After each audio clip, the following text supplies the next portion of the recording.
Bueno, así yo estudié en la primaria. Sí, claro. Yo estudié en la primaria que para entender un texto uno hace un análisis literario y en el análisis literario uno tiene que tener los tiempos, los espacios y los personajes primarios y personajes secundarios. Ya. Miren, cuando yo estuve en Israel estudiando precisamente Biblia, yo tuve la ocasión de conocer, de encontrar allá a alguien que yo ya conocía de México, pero no lo traté mucho porque él estaba en Jerusalén ya dando clases. Es un profesor de Monterrey, de Königsberg, ¿no? De Monterrey de México. Ay, sí. El padre Carlos Junco. Él escribió este libro, que es un libro que hasta ahorita para mí es clave en esto. Y él me ayudó, él tiene un método de análisis de textos y yo junto con él, por eso fue mi trabajo allá, desarrollé un método que se llama análisis pragmalingüístico, que es el que les voy a presentar ahora, que es el que yo más utilizo solo porque me parece más completo, más completo. Lo explico y lo vamos haciendo. Miren, ¿de dónde surgió las nuevas metodologías de la Biblia? De la caída de los métodos de crítica histórica. Por Ujú, mucho tiempo, la Biblia se intentó leer a partir de la crítica histórica. Es decir, pasó, no pasó, cuándo pasó, dónde pasó, quién fue. eh, y caímos en la cuenta, como en todas las ciencias históricas, no nada más las de la Biblia, cayeron en la cuenta de que la historia es imposible como la habíamos definido, la recuperación de los hechos del pasado. Uno, porque si bien hoy tenemos archivos, bibliotecas, protocolos archivados, ujú. cuando no había imprenta, no existió eso nunca. Todo era tradición oral. Y nos empezamos a dar cuenta que no sabemos cuándo nació Séneca, que no sabemos cuándo nació Aristóteles, que no sabemos si existió Marco Polo. Y hemos hablado tanto de ellos, que no tenemos un documento acerca de esto. En el caso de Jesús de Nazaret, pues ni Marcos platica dónde nació, que es el documento más antiguo que tenemos. Ujú, A él ni le importa dónde nació. A él lo que le importa es lo que hizo, que se murió y resucitó, que fue lo primero que se predicó siempre. Por eso lo que sabemos de los evangelios, que los primeros relatos que se existieron, era un conjunto de logia de cosas que decía y un conjunto de cosas que hacía. Era como la colección de milagros y la colección de palabras. Y ujú. después vino la colección de la pasión, muerte y resurrección. Muchos años después, hasta el año 80, ya para Mateo, casi Lucas un poco también, empezaron a preocuparse, ¿dónde nació este tú? Y esto de los Reyes Magos y estas cosas vino después, porque no era lo esencial realmente. Jesús era un personaje que era un fracasado. Era para unos cuantos que no era un fracasado, pero murió en una cruz. Entonces era insignificante desde el punto de vista de la historia del tiempo, que además ni historia había. Entonces, todo esto fue una tradición oral. Entonces, a eso tú no le puedes aplicar el rigor histórico que nosotros quisiéramos. Pero se los vuelvo a repetir, la misma historia, como tal la hemos o la habíamos entendido, hoy no la entendemos así, pero todavía hay algunos que están en el siglo XIX creyendo que la historia es la narración de los hechos del pasado. Sí, Cuando bueno. los hechos del pasado, Mm. precisamente porque son hechos y pasaron, son únicos e irrepetibles. Señores, esto que está pasando en este momento no se vuelve a repetir nunca. Y cuando usted vaya a decir, una vez el padre Raúl nos dijo que, usted va a decir su interpretación de lo que yo estoy diciendo. No hay hechos, señores míos, hay interpretaciones. Claro, Eso lo como todo. sabemos todos ya, Ya. todos ya. Y por eso lo mejor es encontrar que los que escribieron, ¿qué pretendieron? ¿Qué es lo que querían decir? ¿Cuál era el mensaje? Y entonces eso no nos lo da el hecho histórico, porque como ustedes lo saben, yo sé que nací el 28 de mayo de 1972 a las 4:23 de la mañana porque tengo un acta, pero yo no me vi nacer. Yo no estaba allí.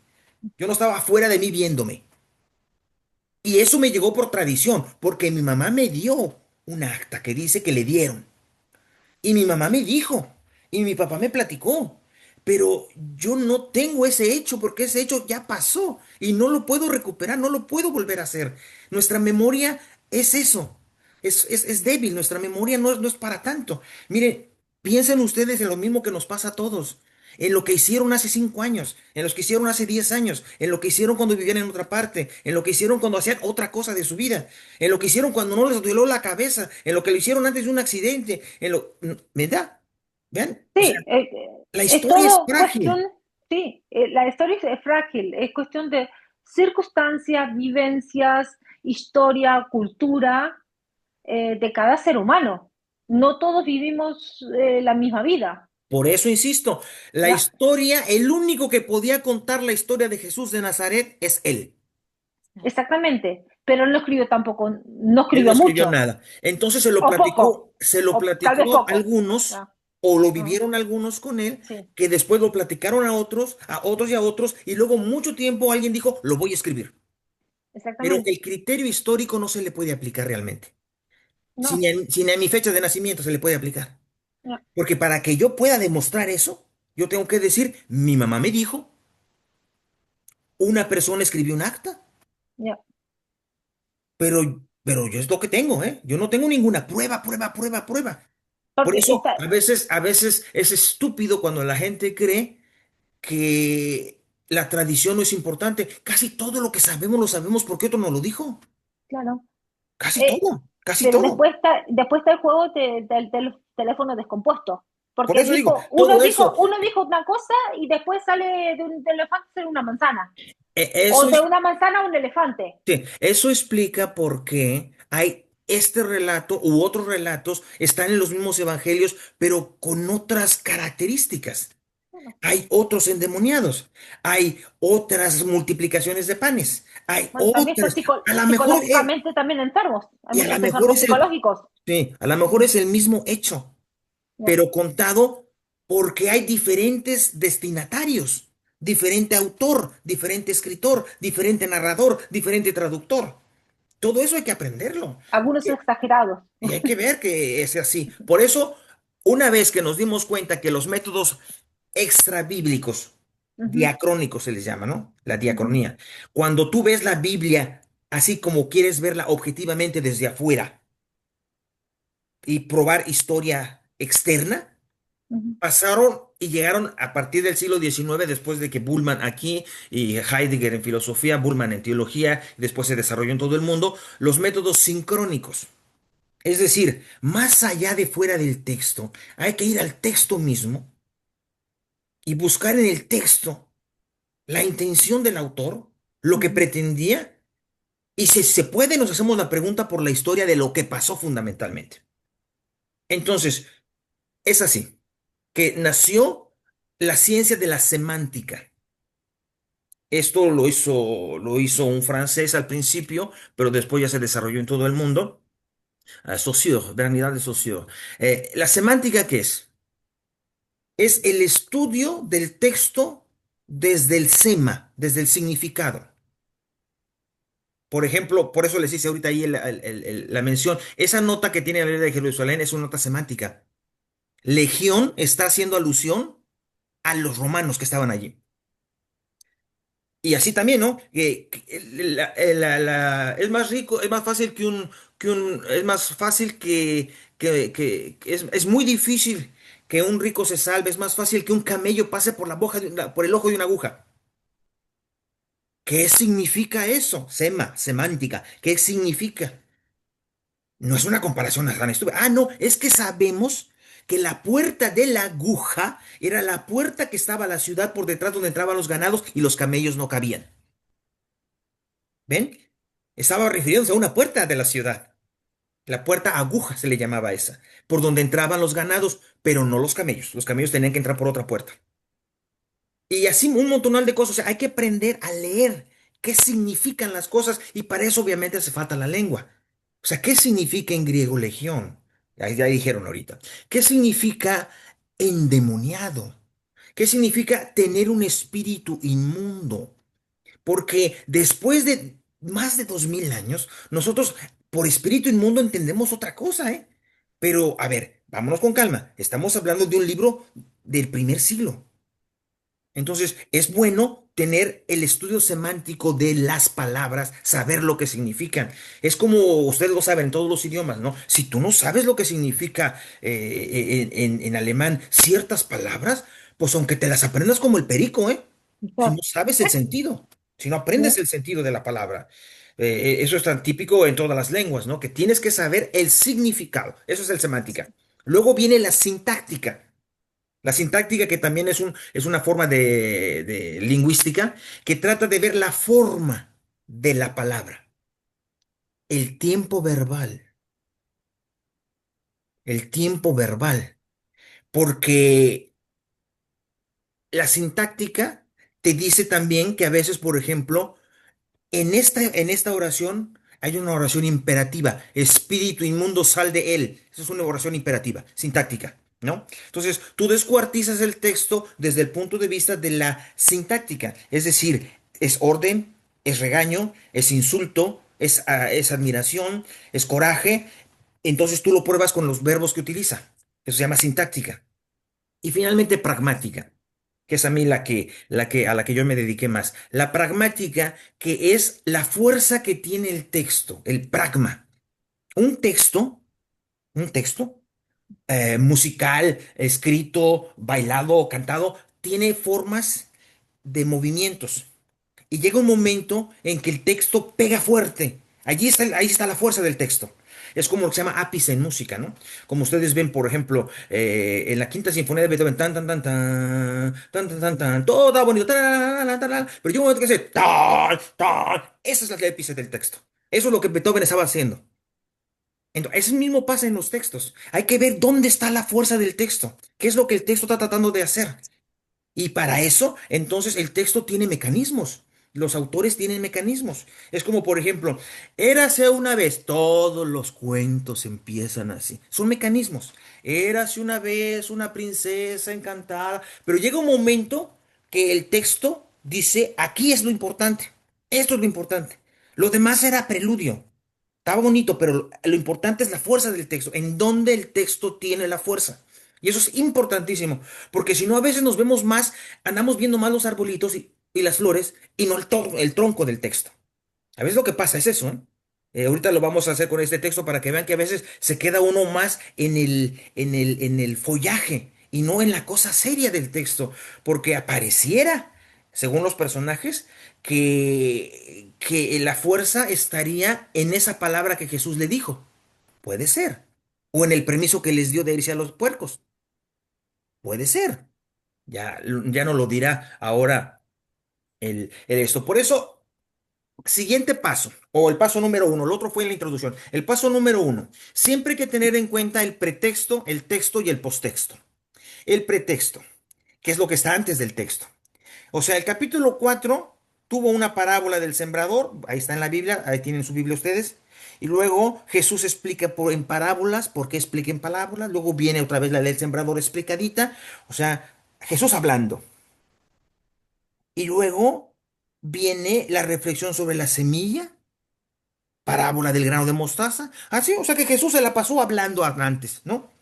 Pero después, conclusión de las parábolas, al final del capítulo 4, antes del capítulo 5, Jesús calma la tempestad. Miren, eso se llama pragma. O sea, Marcos sabía lo que estaba haciendo. ¿Por qué pone ese texto allí antes de poner el otro? Porque miren, el lector, sobre todo el lector griego, cuando estaba leyendo eso y leyó que Jesús cuando la barca estaba moviéndose en el agua, porque iban al otro lado, a la orilla, a la otra orilla, y se le estaban hundiendo. Y Jesús se enoja y le dice, cállate, enmudece. Y todo se calmó. Y luego, así como sale de la barca, la Biblia de Jerusalén dice, baja de la barca, porque de una barca se baja, no se sale, se baja. Así como Jesús baja de la barca, se viene un otro locote que sale que nadie podía agarrar, nadie podía controlar. La pregunta que se hace el que lo oyó, dice, así como pudo calmar el mal del mar, así como pudo calmar la tempestad del agua, este Jesús ¿no podrá hacer algo por este que tampoco está muy calmado, que digamos? Ven, se llama pragma. O sea, es obvio que lo esté relacionando. Si no hubiera puesto a Jesús hablando todavía más, pero ya no lo pone hablando. Lo pone calmando, enmudece, como diría el otro, sal de ese hombre, y ponen a Jesús actuando, dando órdenes. ¿Ven? Eso se llama pragma. Entonces, luego viene el texto, que fue lo que leímos, y el posttexto, que son las otras dos curaciones. La hemorroísa, y después viene su visita a Nazaret, donde también lo echan. ¿Eh? También lo echan. Recuerden, también lo echan, porque nadie reconoce a un profeta en en su, su propia tierra. ¿verdad? Ok. Entonces, ven, ya tenemos armadito el texto, pretexto, texto y contexto. Ya sabemos todo lo que se llama unidad de sentido. Entonces, ahora, paso número 2. Leer el texto, ya lo leímos. Ahora, descuartizar el texto. ¿Qué es descuartizar un texto? Esa me la inventé yo porque no se me hace bonito decirle así. Descuartizar un texto quiere decir que Analizarlo sí, pero partirlo, en partes. partirlo. Porque un texto, como todos los textos, tiene capítulos, pero también tiene inciso A, inciso B, inciso C.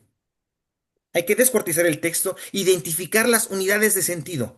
Los mecanismos para identificar las unidades de sentido son los personajes, primarios y secundarios, los tiempos y los espacios. Y a cada esa unidad de sentido hay que darle un subtítulo, porque el título grandote de El endemoniado de Gadara o de Gerasa tiene partes una tras otra, ¿eh? Según los personajes que van saliendo y los tiempos que van cambiando. Entonces, podemos partirlo, descuartizarlo, y a cada una de esas partecitas como ponerle un nombre. Eso también nos ayudan mucho los mecanismos internos de la obra. El texto, sobre todo las lenguas arias, como el hebreo y el griego, tienen ciertos mecanismos. Nosotros también los tenemos. Nosotros tenemos mecanismos un poco más sofisticados, punto y aparte. Otro texto, ¿no? Como dijimos antes, sigue el texto. Por otro lado, otro texto. Ven, esos mecanismos que existen en todas las lenguas también existen en el griego y en el hebreo. Y las buenas traducciones han conservado esas cosas. Entonces, miren, lo que les propongo ahora es que vayamos en sí mismo al texto. También se los paso para que vean. Llegaron a la otra orilla del lago. ¿Qué tiempo es? Pasado, Pasado. A la otra orilla del lago. O sea, se acabó el texto anterior. El texto anterior andaban en el lago estaba enojado, el agua los quería hundir, pero ya se acabó. Ahora llegaron. Está hablando pasado. ¿Llegaron quién? Jesús y sus discípulos. A la región de los Gerasenos. Apenas había bajado Jesús de la barca, un hombre vino a su encuentro, saliendo de entre los sepulcros, pues estaba poseído por un espíritu malo o inmundo, dice acá. O sea que Jesús se baja de la barca y le sale al encuentro un hombre. Mecanismo muy importante. No tiene nombre. Es un hombre. Es un hombre, cualquiera, que está atormentado. Y que la descripción viene, por ejemplo, esas dos primeros versículos podría ser simplemente el encuentro. Primera, cuarta descuartización, el encuentro. Pero luego viene la identificación. La identificación. ¿Quién es ese hombre que sale de los sepulcros poseído por un espíritu malo? Vivía en los sepulcros. Nadie podía sujetarlo con cadenas. Lo habían amarrado con grillos y cadenas, pero él rompía las cadenas y hacía pedazos los grillos y nadie lograba dominarlo. El indomable. Otra parte. Pero sigue la narrativa. Todavía sigue él. Día y noche entre los cerros y los sepulcros, andaba gritando y lastimándose con piedras. Y lastimándose con piedras. ¿Pero por qué se lastimaba? Esa es la pregunta. Estaba loco. Aquí va, o sea, aquí va, ¿cómo le llamarían ustedes a eso? Yo diría estar psicológicamente loco. Ok. Estaba atormentado. Autolesionista, ¿Ves? autolesionista, ¿no? Eso es no Autolesión, ¿pero por qué autolesión? Tenía eh, problemas psicológicos. pero es una persona también se puede interpretar también como una persona que tiene sentimientos de culpa, ¿no? Y se está siempre como si se rumiando su sentimiento de culpa también. Pero ahí nos dice que hay un sentimiento de culpa. Él se estaba lastimando. ¿Pero por qué? Puede ser una persona que tenía... Sí, la culpa también lleva a un trastorno psicológico. Bueno, ¿ves? Pero mira, como no lo dice el texto, yo no le Ujú. diría trastorno psicológico. Pero ¿cómo se puede entender eso entonces? Yo diría indomable, Indomable, ¿por qué? porque nadie lo puede domar. Rebelde, rebelde, Nadie lo puede domar. rebelde, Asociable, porque no puede estar con la gente. inasociable. Y es más, como ustedes mismos de alguna manera lo estaba diciendo, creo, Verónica, ¿no? O sea, está en el punto de déjenme en paz, Sí, ¿no? rebelde. Por eso estoy en los sepulcros. Esa parte es muy importante. En los Mm, sepulcros. Es un muerto en vida. mm, Un vivo que vive con los muertos. sí, Que se lastima. Que se lastima. Que se hace daño. Que no quiere estar con los demás. mm. Cuya soledad parece que le garantiza menos dolor, pero que se hace daño. Por eso, fíjense el mecanismo día y noche. Cerros, sepulcros. Ese mecanismo se llama merismo polar. Es un mecanismo que también usamos en español, nomás que no lo llamamos así o no somos conscientes a veces. Es decir, tú das las partes de los extremos y dices el todo. Día y noche, ¿cuándo? Si lo hace eso, día y noche, ¿cuándo lo hace? Todo el día, Todo el Siempre, día, siempre. ¿Ves? 24 O sea, horas. dices todo dándoles los extremos, día y todos noche. los O días, sea, todos los siempre, días, siempre. siempre. Día y noche. Es eso que alfa y omega, Jesús, alfa y omega, todo, Todo. principio y fin. Eso mismo, son merismos polares que se usan mucho en el griego. Y aquí es muy importante, en este caso, por ejemplo, ver también la distinción entre cerros y sepulcros. Es como decir arriba, abajo. O sea, ¿en dónde? En todas En partes. todas partes. Arriba y abajo, porque los sepulcros estaban abajo y los cerros estaban arriba. Entonces, es obvio, ¿no? El autor está diciendo que este hombre siempre está solo entre los muertos, indomable, haciéndose daño. Bien, entonces, seguimos descuartizando. Este es el indomable. Encuentra a Jesús y se le echa. No te metas conmigo, Jesús, hijo del Dios altivo. Te ruego por Dios que no me atormentes. Ajá. Hasta ahorita, ¿cuántos personajes ha habido?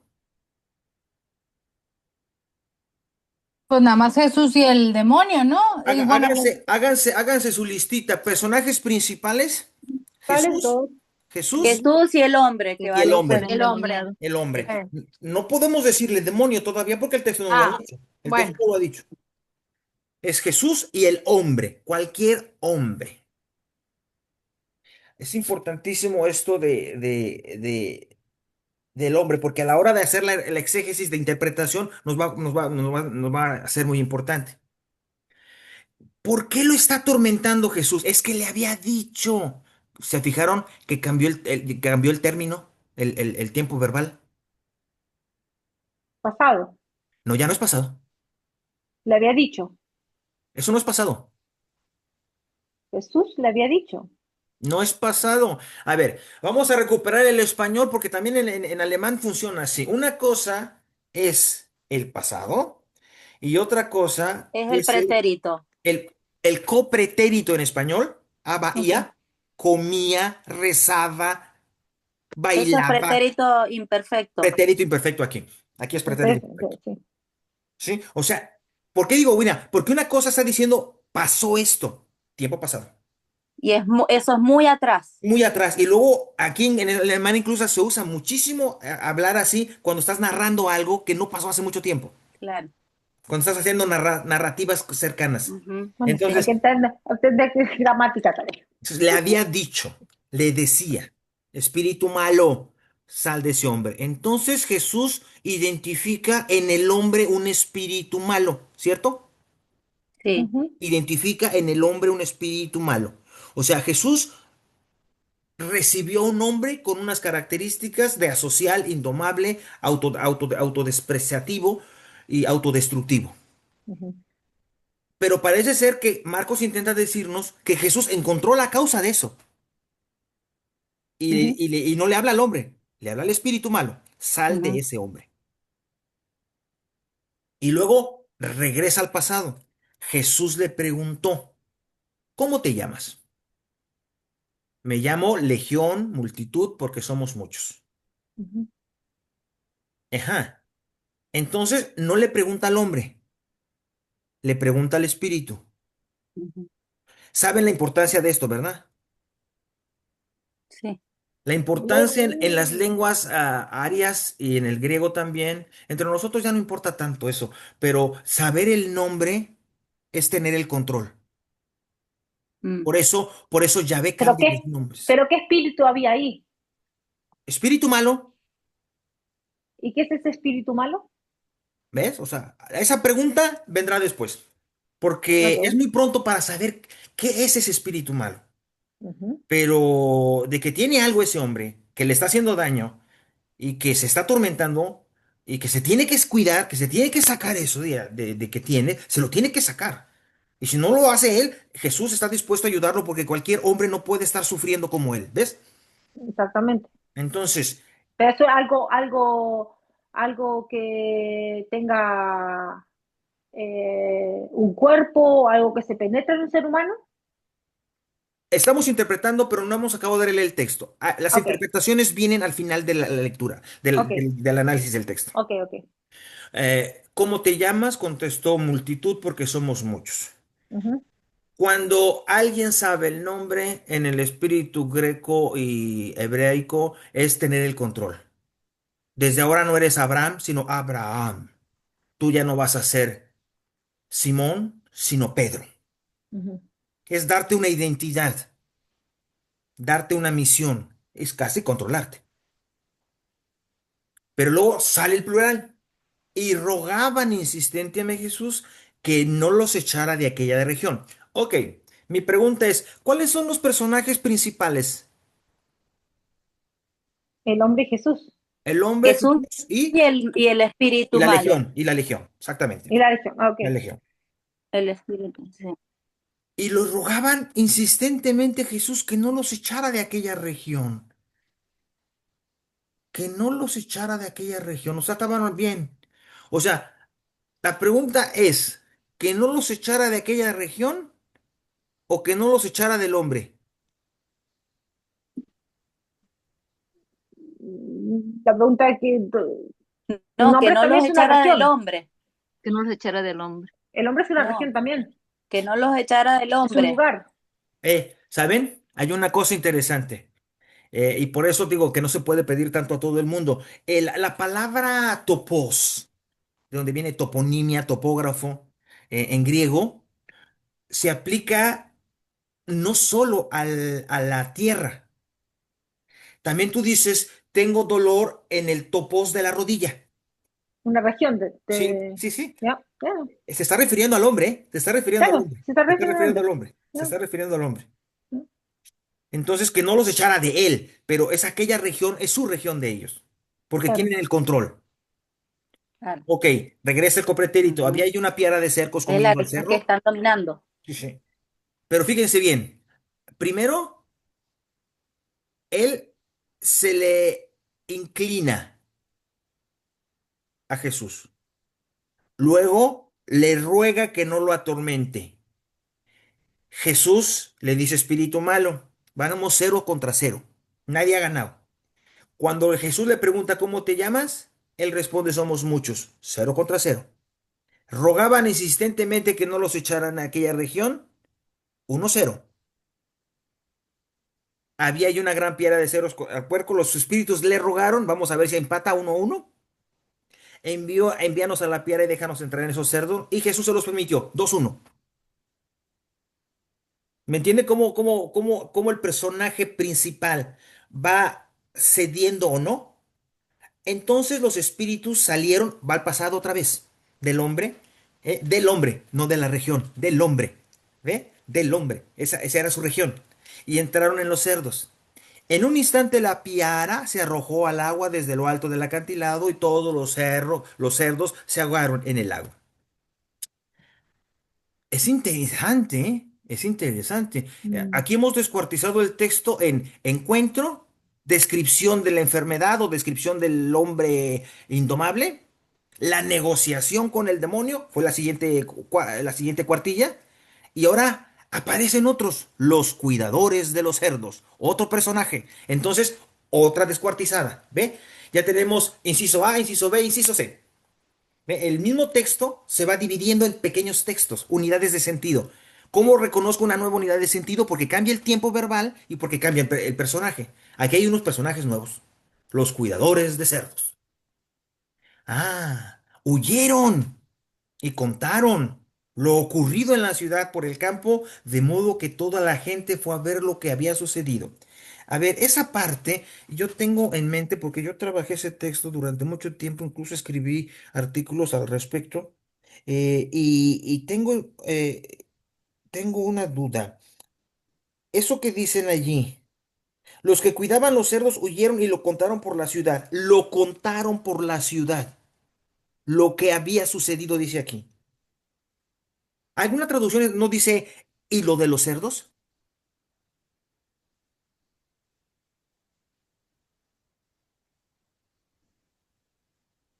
Eh, Lo ocurrido fueron a contarlo a la ciudad y por el campo.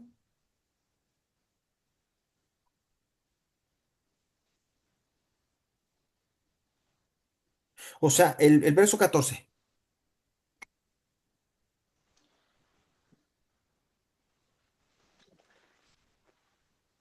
Del capítulo 4, no, del capítulo 5. Estamos en el 5, 5, no estamos moviéndonos de aquí.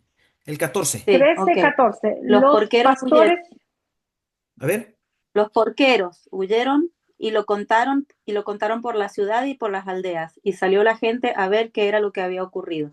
contaron, lo contaron. Lo contaron. Ok, lo que ocurrió. Ok. Sí, ¿Querías Yo tengo los porquerizos huyeron y dieron la noticia en la ciudad y en los campos, y la gente fue a ver qué había pasado. Ujú. Ok. Entonces, lo que los puercos, los que los porqueros contaron fue que. Pues Eh, preguntaron lo y que había que se hecho habían Jesús. caído todos los puercos al Eso, agua, porque no había pasado nada, ellos no habían visto nada más. claro, Ellos que se fueron, habían ellos fueron arrojado a por el llevar el acantilado. chisme.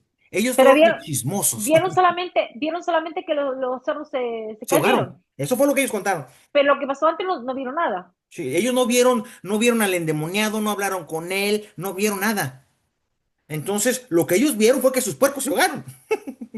Entonces, ellos Claro, fueron a llevar la noticia a la ciudad. Y la gente va a ver eso. Eso iba a ver.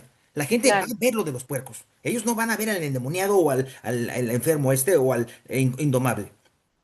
Ujú. Entonces, la gente fue a ver, se acercaron a Jesús, otro personaje secundario, la gente.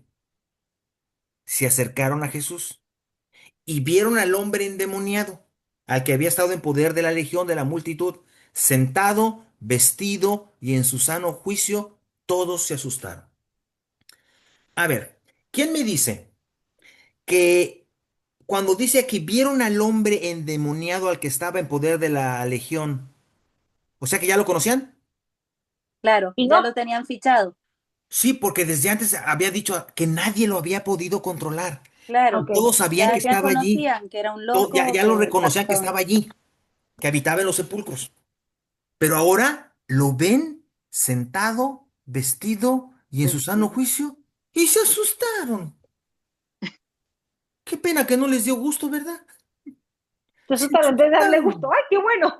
Se asustaron de verlo sentado, vestido y en su sano juicio. Esa es la manera como en hebreo se dice que alguien está bien, sentado, vestido y en su sano juicio. Cuando uno no está vestido, cuando uno anda corriendo como loco, cuando uno anda desvestido como loco, es que eso no está en su sano juicio. Bueno, Entonces, para mí eso quiere decir que a la gente le gusta ver que te vaya mal y que no bueno, le vaya estás mejor que a interpretando ellos. muy rápido, Lorena. Estás No, interpretando muy rápido. Eso ya no tiene nada que ver.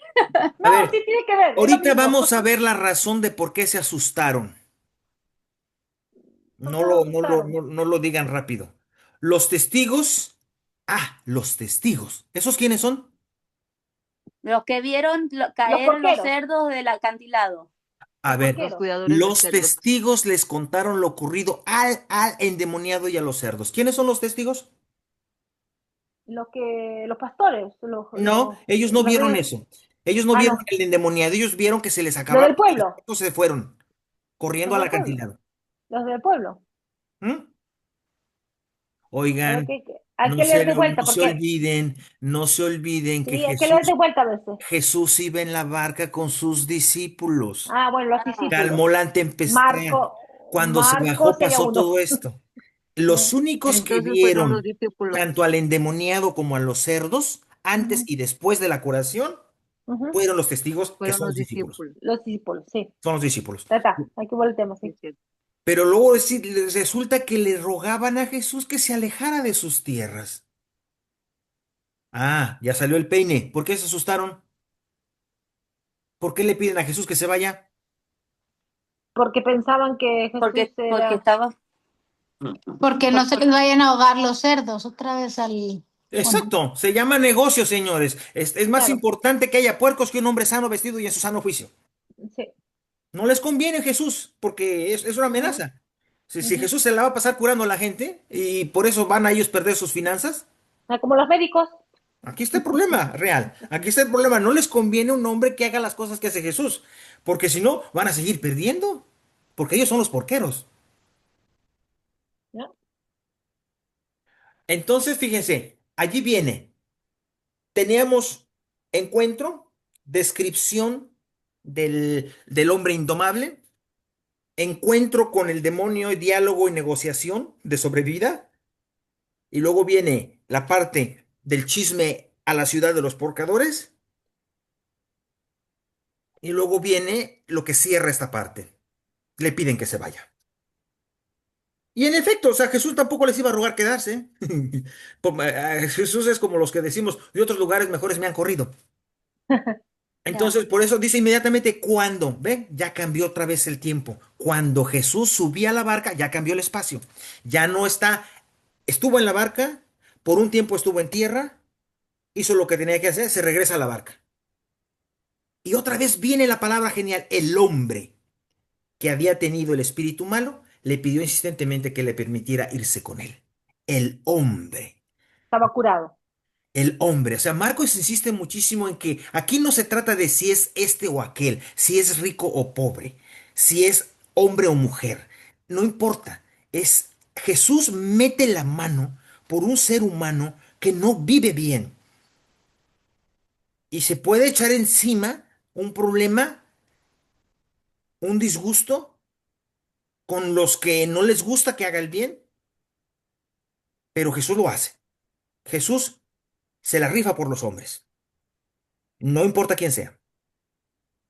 Ahora, el ruego de este que le pidió insistentemente que le permitiera irse con él. ¿Ven? En otras ocasiones Jesús es medio gandul porque dice, ven y sígueme, deja las redes, sígueme. Jesús llama, Jesús llama. Y aquí este se le ofrece,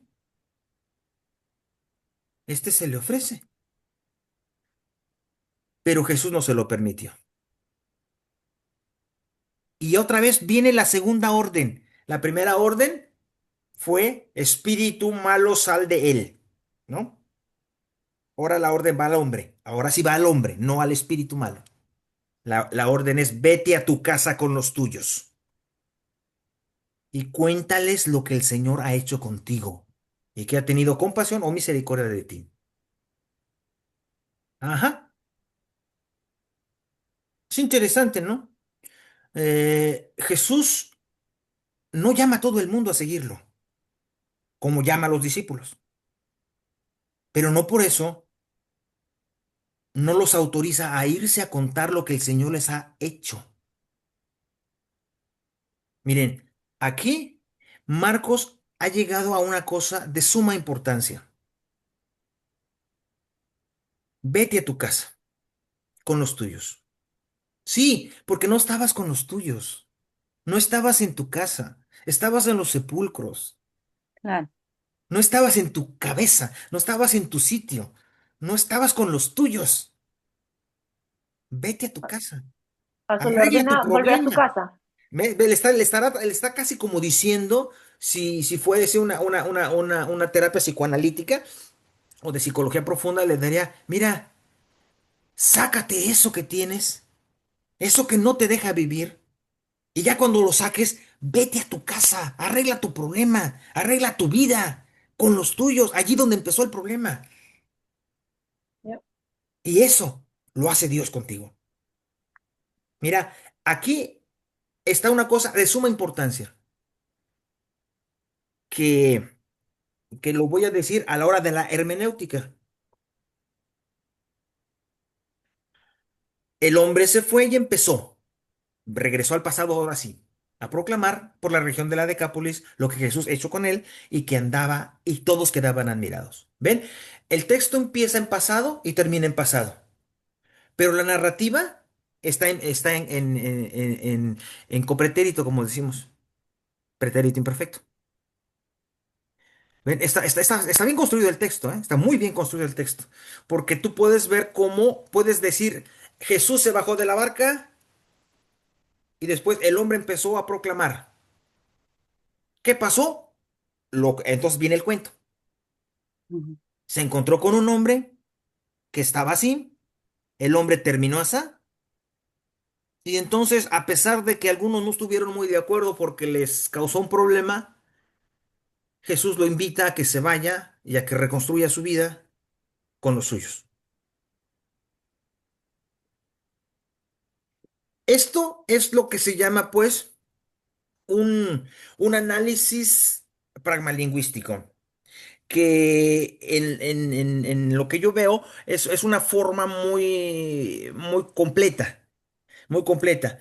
Antes de hacernos la última pregunta, que viene por la pregunta histórica, yo les puedo hacer lo que se hace después de esto. Una vez que yo tengo lo que dice el texto, ¿ven? Yo no tengo lo que yo supongo, no. Ni tengo lo que me gustaría que dijera el texto. Yo tengo lo que dice el texto. Entonces, como yo tengo lo que dice el texto ahora, puedo decir, ¿qué me dice a mí? Y esa es la siguiente pregunta. ¿Qué me dice a mí? ¿Qué nos dice hoy? Entonces, con los elementos que yo tengo, puedo hacer la estructura con la cual yo puedo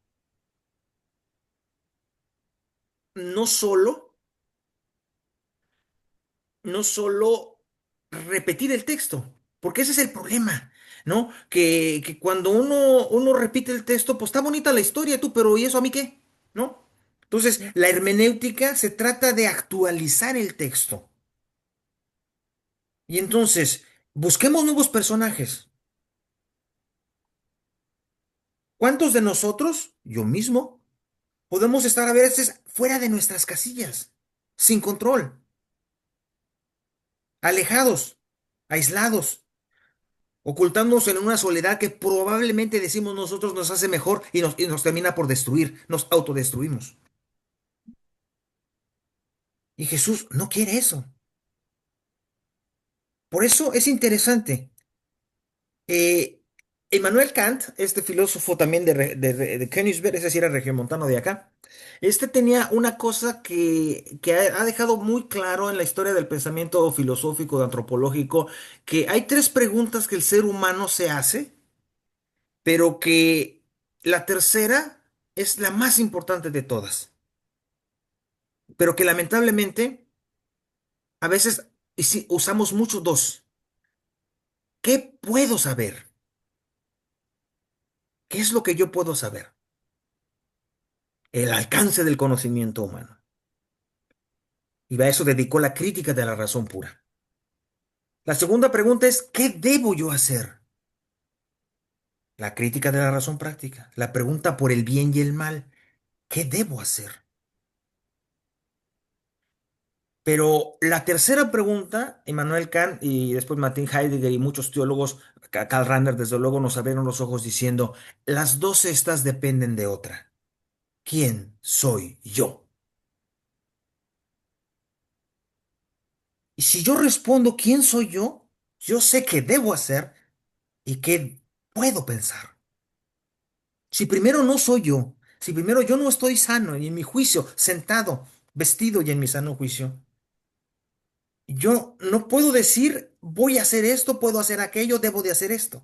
Cometeré errores si no sé primero quién soy yo. Por eso Jesús le pregunta, ¿quién eres?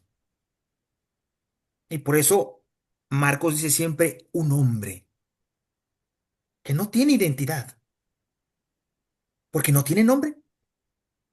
La identidad se la ganó el espíritu inmundo, el espíritu malo. No hay un yo, hay una legión. Sí, como a veces nos pasa a todos. No soy yo, es mi mamá la que habla por mí, es el padre que me pegó, es la mujer que me abandonó, es el mal que me hicieron, es tantas cosas que a veces hemos tenido en nuestra cabeza que no somos nosotros, sino son el rebote de muchas cosas que nos han pasado en la vida y que no soy yo. Y que mientras no me sane yo, mientras no eche afuera de mí todo eso malo, esos espíritus inmundos, todo eso que me ha hecho daño, que me ha destruido, pues aunque rece mucho, a lo mejor es más bien esas oraciones me estarán haciendo más daño todavía, porque no salgo de lo mismo. Mientras no sepa quién soy yo, entonces necesitamos un enemigo, un espíritu inmundo, dos, tres, cuatro, cinco, los que sean, para vivir enajenado. Pero Jesús dice, yo estoy aquí, Dios está aquí para ayudarte a sacarte eso. Por eso se fijan, es hermosísima esa parte. Cuéntales lo que el Señor ha hecho por ti y la misericordia, la compasión que ha tenido de ti. ¿Saben? Eso se traduce el perdón. Eso se traduce. Eso se traduce el perdón, la misericordia, la compasión. O sea, si no aprendes a perdonarte, Jesús, en nombre de Dios, dice, yo te perdono, yo te vacío eso, yo te saco el demonio, pues, para decirlo como a veces se puede decir, ¿no? Por eso es de suma importancia lo que al final está en el texto, que es que no lo dejas seguirlo. Digo, ¿por qué es de suma importancia? Porque eso no quiere decir que Jesús no lo deje, sino lo deja de otra forma. Vete con los tuyos y diles lo que el Señor ha hecho contigo. ¿Cuántos de nosotros podemos repetir palabras, pero no decimos lo que Jesús ha hecho con nosotros porque a lo mejor no lo hemos dejado ni hacer algo? A lo mejor no lo hemos dejado ni hacer nada de nosotros. Pero miren el contenido de la misión, el contenido del evangelio, el contenido de lo que podemos decir nosotros acerca de Dios es lo que Dios hizo contigo. Si tú hablas de otras cosas, eso, estás enajenado, estás fuera de ti. Hablas de otras cosas. Pero si tú no dices lo que Dios ha hecho contigo, tu predicación está vacía. Está vacía. Porque estás hablando de cosas que no conoces. Por eso Jesús le dice, ve y diles lo que el Señor ha hecho contigo y que tuvo misericordia de ti. Ese es el contenido de lo que tú tienes que decir. Si tú no dices eso, pues estás platicando cosas a lo mejor bonitas y entretenidas, ¿verdad? Pero estás hablando por otros, no hablas por ti. Y como lo sabemos todos, la mejor predicación es el testimonio, lo que Dios ha hecho contigo, que tenga misericordia de ti. Eso es lo que tú tienes que decirles a los demás. Porque si no corremos el grave riesgo, eso, ¿verdad? De hablar de historias de otros. Por eso les digo que a la hora de hacer la hermenéutica, uno tiene que dar el siguiente paso. Una vez que descuartice el texto, tiene el control del texto, de las palabras, de la sintaxis, de la gramática y todo, uno dice, ahora, ¿qué me dices, oye? ¿Qué dice hoy? A mí. Hablo de lo que Dios ha hecho conmigo. He dejado que Dios haya hecho algo conmigo. Ya me puso un nombre. Ya me sacó los demonios. Ya me liberó. Soy un hombre libre, sentado en mi sano juicio. Eso es, ¿no? Hoy hay otros espíritus inmundos por todas partes, ¿eh? Hay otros espíritus inmundos que toman posesión de las personas, que se llama angustia, que se llama prisa, que se llama sobretrabajo, que se llaman tantas cosas, ¿no? Fobias, enfermedades, envidias, corajes, todo eso son espíritus inmundos también. Por eso, para terminarlo hoy, que al cabo sí, ya terminé. Ahora, nada más. Lo que sí se puede hacer siempre es la pregunta, ¿qué pasaría históricamente?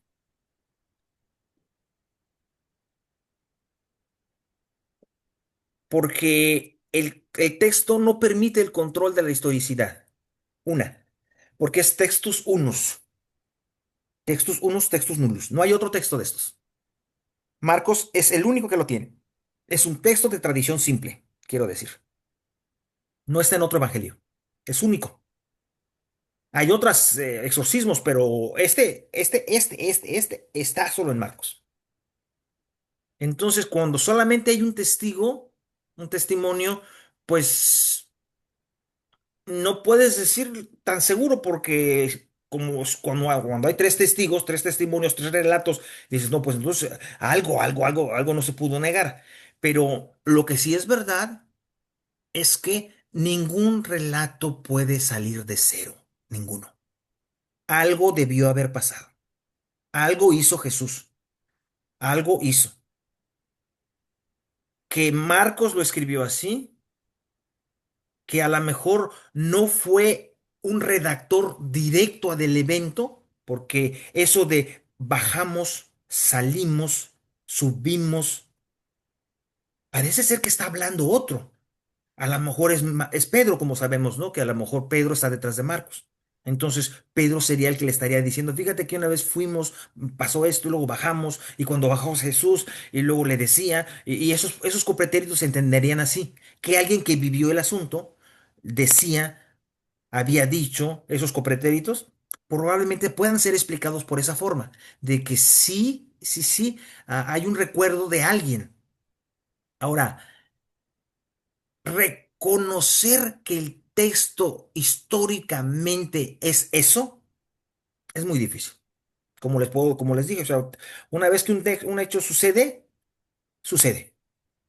Y si no había una cámara que lo grabara y que se haya conservado la grabación y que el grabador además no estuviera haciéndole para que saliera bonito, feo, bonito, o sea, ya interpretándolo, entonces es muy difícil.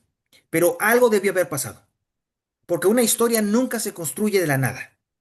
Algo debió haber pasado, como el callejón de las leyendas del beso o las leyendas de aquí, las leyendas de allá. Algo debió haber pasado que dio lugar a una narrativa. Algo debió haber pasado. Las cosas no surgen así porque sí. Y más en un texto tan antiguo como es el Evangelio de Marcos. Entonces, la pregunta histórica queda como en muchos casos, algo debió haber pasado. Un hecho histórico está detrás. ¿Cuál, cómo exactamente? Es muy difícil saberlo. Es muy difícil saberlo. Pero lo que sí sabemos es que el pragma está identificado. La fuerza del texto está dicha. Marcos quería decir por lo menos tres cosas. Jesús dominó la naturaleza, dominó una enfermedad que tenía un nombre, y Jesús lo envió precisamente a la Decápolis, donde Jesús nunca había ido. Este diríamos es el primer evangelizador en la Decápolis, porque Jesús todavía no había ido a la Decápolis. Después irá, pero cuando él se va a la Decápolis, comenzó a predicar por la Decápolis, es como decir, fue el primer misionero que Jesús envió para allá porque él no había ido todavía, por lo menos con su familia, ¿no? Entonces, también está la pregunta entonces si la Decápolis fue evangelizada y tiene este recuerdo de esta persona que Jesús había curado de esta manera, pues entonces allá hay algo que históricamente debió haber sucedido. Ahora, ¿cómo y exactamente qué? No lo sabemos. No lo sabemos. Muy bien. ¿Alguna cosa? Padre, perdóneme. Ujú. em, bueno, es mi interpretación, no lo sé, pero quizás también lo mandó vía porque en el principio los discípulos eran todos, o sea, del pueblo de los elegidos, ¿no? En vez la Decápolis era una ciudad griega. A ver, ¿cómo Eh, dijiste? ¿Los discípulos eran del pueblo de? del pueblo, era del pueblo elegido, ¿no? O sea, de los judíos, de los, el pueblo de los elegidos, ¿no? ¿Cómo se dice de No, no, los, no, no, no, no. Los no? discípulos eran galileos. No A eran de Galileo, Jerusalén. perdón. No eran de Jerusalén. Ujú. Galilea Pero, era, Galilea era tan extraña como ujú. la Decápolis, ¿eh? Y había también tropas romanas en Galilea.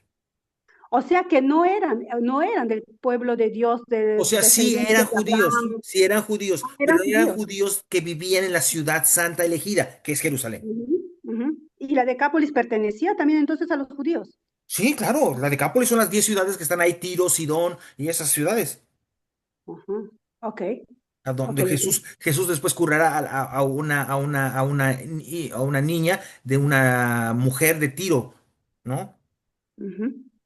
A esa Sí, de esa de no está bien darle el pan de los niños a los perritos, ¿no? Ella sí, era una sí, mujer sí. de la Claro, Decápolis. Ujú.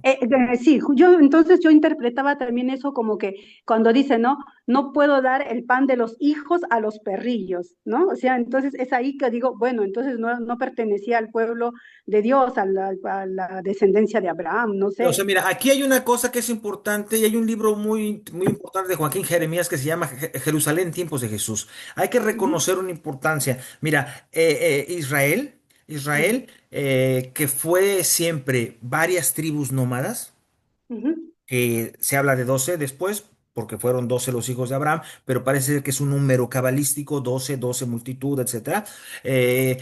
Cuando se asientan en Canaán y que matan a todo lo que pueden, porque era como supuestamente les había dicho Yahvé, ¿no? Tú puedes leer el libro de Josué, la destrucción de Jericó, ¿no? Donde el texto dice literalmente, mata a sus hijos, mata a sus mujeres, que nadie quede para que no haya, bueno, ¿no? Palabra de Dios. Pero bueno, es un contexto que hay que saber entender a la luz del Nuevo Testamento. Entonces, eso hizo que después, cuando pasaron el Jordán, se establecieran en una parte del sur, Jerusalén, ujú, pero una parte se fue al norte, Jericó. Por eso los, eh, los samaritanos, cuya capital es Jericó, y ujú, los judíos, cuya capital era Jerusalén. Los judíos ujú, de acá, todos son judíos, todos son hebreos. ujú, Es más, mira, se llaman judíos porque eran filisteos, ujú, filistín, y esos se dividieron en el año 751. Hicieron un templo arriba en Jericó, hicieron un templo abajo, eso lo hizo Salomón después, ¿no? Empezó su papá, pero después Salomón lo terminó. Entonces hubo dos templos que salen muy reconocidos en el capítulo 4 de San Juan, cuando la samaritana le pregunta a Jesús ujú, si se va a hacer ujú. es Jerusalén Orar. o en Ujú, Jericó, donde se tiene que rezar. Y Jesús dice, ya vendrán que en ujú, ninguna parte, no te apures. Se dejarán en sí, espíritu y en verdad. Entonces, esa división es la que se hizo que los judíos consideraran a aquellos perros. Así les decían perros ujú, a esos. No es que no fueran judíos, sino que después el poderío de Jerusalén hizo que ellos se consideraran el pueblo elegido y los otros ya no porque se separaron, cosa que pasa en todas partes, ¿no? Entonces, todos esos de la Decápolis y del norte, la pasaron mal, hasta la fecha, ¿eh? Hasta la fecha la pasaron mal porque algunos todavía siguen yendo al templo de Jerusalén, pero otros se quedaron con el templo de arriba. Entonces, los samaritanos y los judíos tienen una fractura muy grave hasta la fecha. Pero Sí. en este tiempo que Jesús está diciéndolo, es muy fuerte. Por eso Jesús empezará su mensaje allá también. Es necesario que yo vaya por las otras ovejas perdidas de la casa de Israel. Mm. Cuando no quiere ir a Jerusalén, quiere ir allá, ¿no? Entonces, es cierto. Entonces, Jesús también estuvo en contra de la centralización que tenían los sacerdotes de su tiempo en el templo, ¿eh? Estuvo muy en contra de eso, de que se quisiera el pueblo elegido, el pueblo único, el pueblo santo, que porque siguió lo que Yahvé les había dicho a través de Salomón y etcétera. En cambio, aquellos se separaron. Entonces, esa ruptura hace que a veces se entienda eso, pero no. Todo Ujú. Israel es el pueblo elegido. Nada más Ok. que históricamente tuvieron un serio problema y Jesús tampoco estuvo muy de acuerdo con eso. Tampoco estuvo muy de acuerdo con eso. Por eso él mismo que nació fuera de Jerusalén, en Galilea, en una aldea, pueblo de Belén, de donde no podía salir nada bueno según esto. Entonces, y luego que pasó su vida en Nazaret, huyendo precisamente del rey. Dices tú, bueno, pues entonces en realidad el movimiento del cristianismo fue un movimiento heterodoxo del judaísmo de su tiempo, porque era un judaísmo muy piadoso, muy estricto, muy legal, que tomaba más en cuenta la ley que sus hermanos que estaban muriéndose, y todo eso le llenó la cabeza. Por eso Jesús le dice a este hombre, vete para allá con los tuyos y anúnciales lo que el Señor te ha hecho contigo. Como diciendo, también ahí está.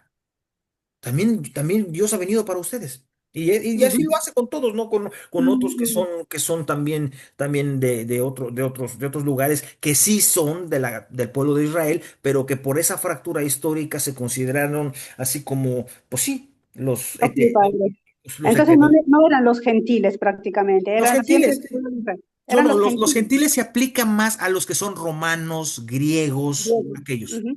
Porque como tenían los cerdos también en ese pueblo, Sí, por entonces eso, por por eso eso, yo mira, interpreté que eran eso, gentiles. todos los Ujú. cerdos, todo lo que contaminaba, los gallos, no estaban en Jerusalén. Todo eso Ujú. estaba en esos lugares, En ese después momento. del lago de Genezaret. Por eso la imagen es padrísima, ¿no? Marcos sube a Jesús al lago para pasar a la otra orilla. Esa otra orilla es allá donde están los puercos, allá donde están las cosas, allá de donde Sí, ya no es la ciudad santa. Porque la ciudad sí, santa no puede mancharse con puercos ni con esas cosas. Entonces, allá es donde sí. están. También por eso en Galilea, que era el puerto donde Jesús nació, donde Jesús se paseó al principio, donde llamó a sus primeros discípulos, era un puerto, ¿no? En donde había comercio y estas cosas que los judíos pensaban eran impuras. Ujú. Padre, la segunda cosa es que esta historia se repite también en Lucas 8. Pero no es la misma. Ah, ¿no? No, Ujú. es otro. Ok. Mira, ¿por qué? Disculpe, padre. Dime. Yo tengo una pregunta.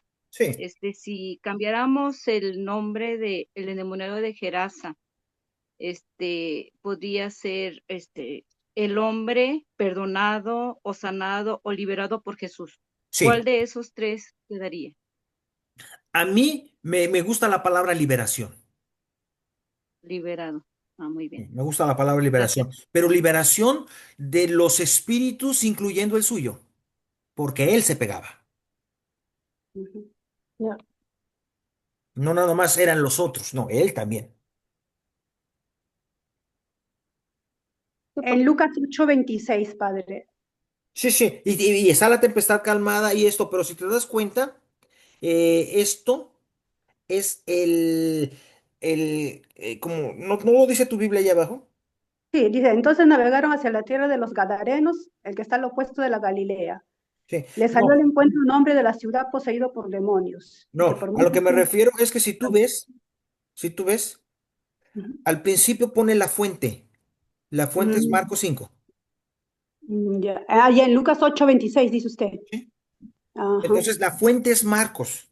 O sea, lo que quiero Ok. decir es que sí hay tres relatos, también Mateo tiene otro, Ah, ok. pero es el mismo.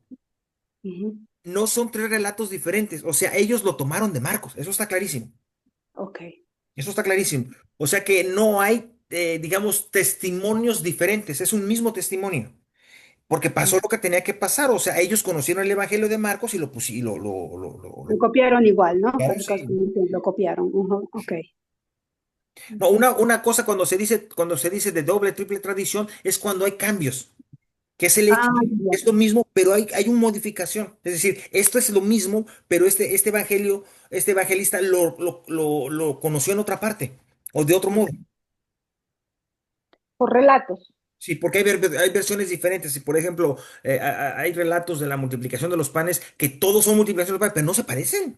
En unos sobran más canastos que en otros hay más hombres que otros, en otros había 5,000 hombres y no había mujeres, en otros sí había mujeres y sin contar los niños. Entonces, ahí sí, cuando dices tú, esos son de triple tradición, porque sí son tres tradiciones diferentes. Pero este es de simple Ujú. tradición porque es la mismísima historia en los otros dos. Ah, ya, ya. Por cábala, como lo dicen los judíos, ¿Sí? ¿no? Sí, sí. Ah, sí, porque es una tradición judía y ellos van mucho a lo que es la cábala. Sí, lo importante aquí en este caso es que Marcos desde el principio pone a Jesús hacia afuera de Jerusalén, Ujú, como ustedes vieron en lo otro, ¿no? Y como ustedes ven como el único que identifica a Jesús como hijo de Dios es el soldado romano que lo ve en la cruz. ujú. Es un extranjero. Sí, O sea, esta tendencia de al otro lado de la orilla, donde ya no está Jerusalén, ¿no? Al otro lado de la orilla. Fíjense, cuando, no sé si tuvieron la ocasión de cuando han leído el Evangelio según San Marcos, pero vean, Jesús se la pasa de orilla a orilla. ya, Siempre ya. anda de orilla a orilla. Y Sí, luego sí, cuando sí. andan en una orilla, andan todos corriendo para encontrarlo. Y entonces se sube a una barca y se va a la otra orilla para llegar más pronto. Y cosas de Y esas, le ¿no? ganan todavía, la gente le gana también. Es así, en el Evangelio según San Marcos está muy claro cómo los espacios y los tiempos están muy bien, muy bien, muy bien considerados. Cuando está en el Sanedrín, está en Galilea o en Nazaret.